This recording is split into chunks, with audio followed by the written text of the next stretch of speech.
Hello sailors, this is the Dodgy Kebab and you're watching a video about the Simple 1500 series on the PlayStation 1. Now, the Simple 1500 series was a range of budget games that were released for the PS1 in Japan, each costing 1,500 yen.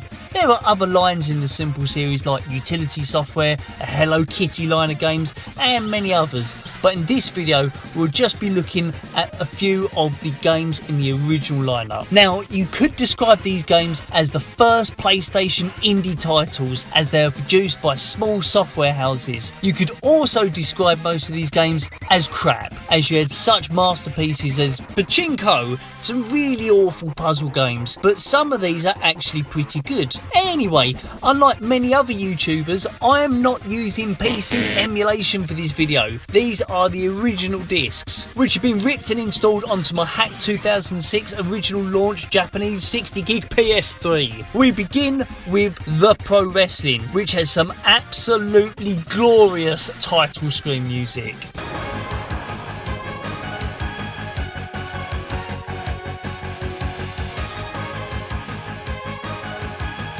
Following that, we have a cluster of options all written in Japanese. So long as you're not some pleb who buys import games and can't read Japanese, this is not a problem. However, I am that pleb, but it's okay because I have this brand new device. You might have heard of it. It's called an iPhone, and used in this box of black magic trickery, even someone like me can stumble through otherwise impenetrable text. Next, we have the most unfathomable character select screen in the history of gaming. I know I am choosing who I want to play as, but what on earth are these icons all about? Who should I pick? Rising Sun Man? Cosmic Heart Dude? Sasori?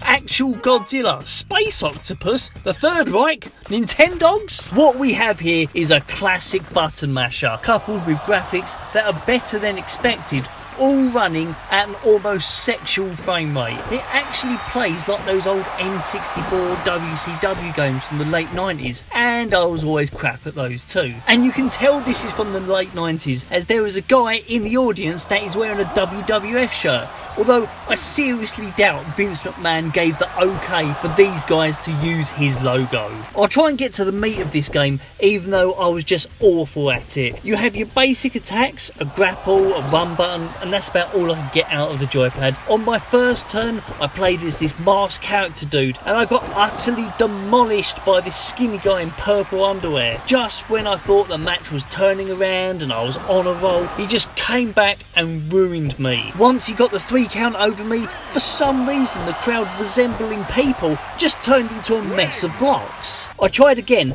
as this guy in black shorts, but as you can see, the man in the rather fetching gold outfit was having none of it. I soon applied some kicks to the family jewels and let a further beatdown commence. I was pretty confident that this time I was going to be the one celebrating in front of the crowd of Lego, but alas, this was not to be.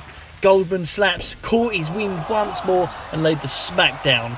Before long, it was all over once again. So the next game I've chosen for this video is called The Soccer. Although really, this is just a re-release of a game called Dynamite Soccer 98, as is blatantly clear from just looking at the background in the options menu. This is a really basic football game, not only in terms of gameplay mechanics, but presentation and player models. But despite its very simple style, I find the vibrant colour actually quite appealing, much in the same way as Victory Goal on the Sega Saturn, although that had vastly superior music.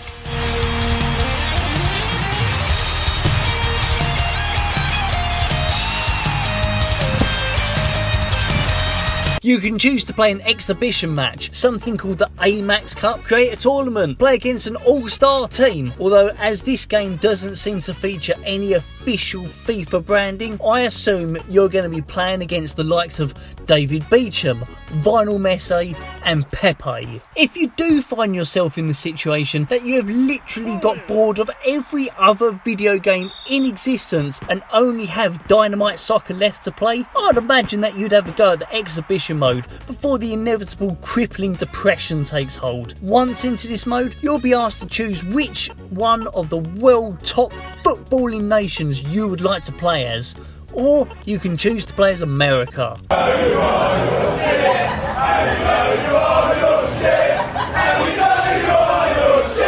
Once the game begins, you're presented with a rather basic but functional game of football. Things like where to kick the ball on a corner kick are rather unusual, and the ball acts like some sort of magnet to players' feet, but it's okay if you're not looking for a serious kickabout. The next game I've chosen is the Pachinko, which, if you didn't know, is all about your balls being used to score even more balls, with the end goal of having as many balls as you can.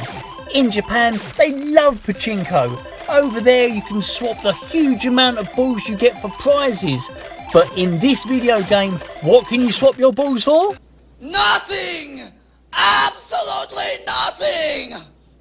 Stupid! So you're putting in pretend balls into a pretend machine to win more pretend balls, and at the end there's not even a pretend prize. What's the actual point? Either way, you have a few options, like to choose whether you want to pretend that you're inserting your balls during the day or night. Then it's off to the machine selection. The choice is one of 3 machines: Love Project, Star Robot, and some surf themed one. For the hardcore ballers, there are different variations of each machine, but as the close-ups show, they are very minor changes in the locations of the pins that guide your balls. So I begin with the machine called Love Project. Your balls are automatically thrust into the machine, but you can change how many balls and at what speed they enter the playing field. What you're trying to aim for is the various triggers on the game board. By getting a ball into the area labelled start, you'll get numbers in the centre spinning around. If the first 2 match,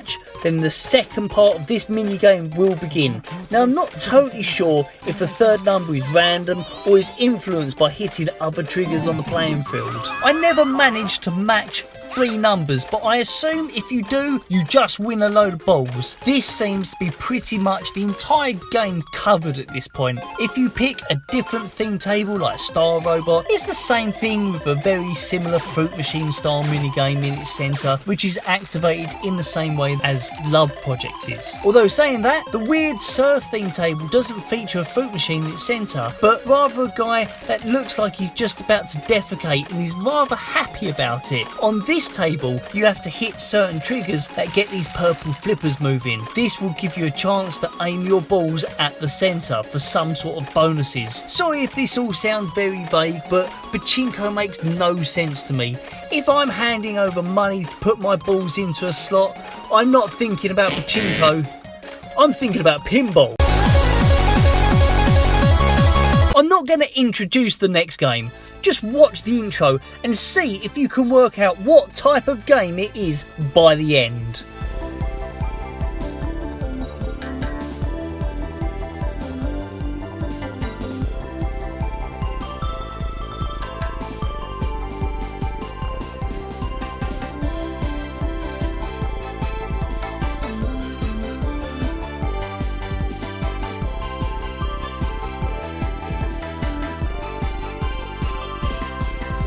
What sort of game is this? That explained absolutely nothing.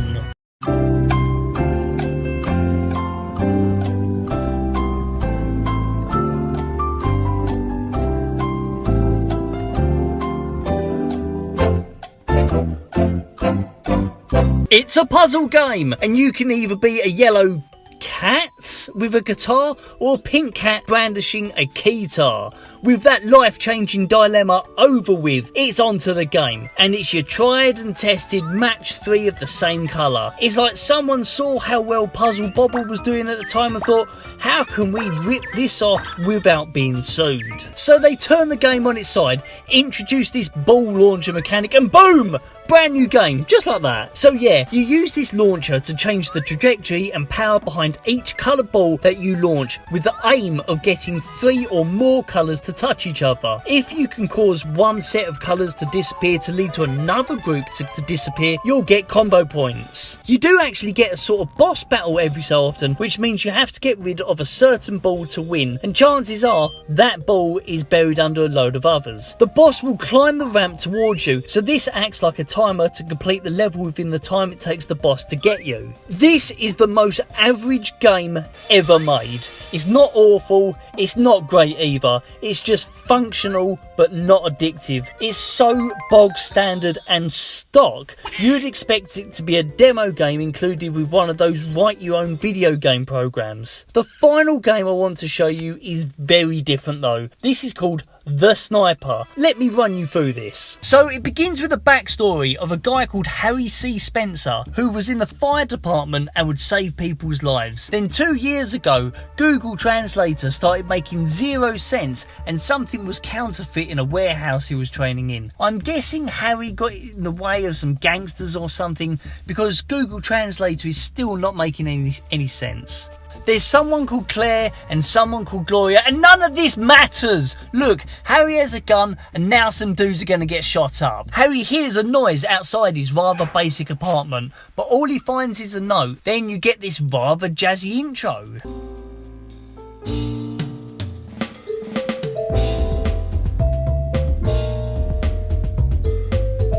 Great. Then the actual game starts. You get a look at the target, followed by a choice of day or night and which position you'd like to take. I'm guessing I was given clues on what choices I should make here, but it was all in Japanese, so I'm just going to have to go in blind. So you appear in the position you selected and have to have a look around with your scope to track down where the target is. The first stage is really easy. The guy's just sitting on a chair. Pop a cap in his head and you win. Hang on, is this the end credits? Was that it?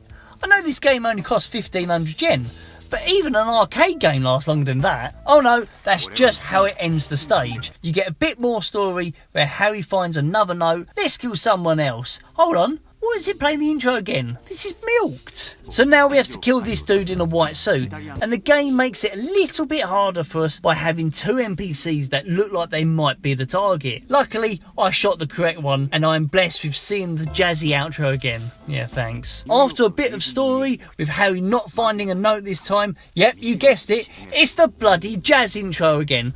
Who thought this was a good idea? Why are they doing this to me? Anyway, the next target is this goth. So, the game's first legitimate target then. You look around and he's not there. Turns out you have to wait for him to walk around the corner. Bit of story, jazzy outro, save the game. Bit of story, jazzy intro, and finally a look at the next target. You know, this game is not really that bad. For the price they were asking for it when it was new, it's very reasonable for the amount that's actually on offer. And thankfully you can skip the jazzy sections, and we are talking about a game that's almost 20 years old. It turns out that indie games have been alive and well on the PlayStation for generations, but I do find it strange that most of this series of titles never left Japan. Oh well, that's it for now. Ada.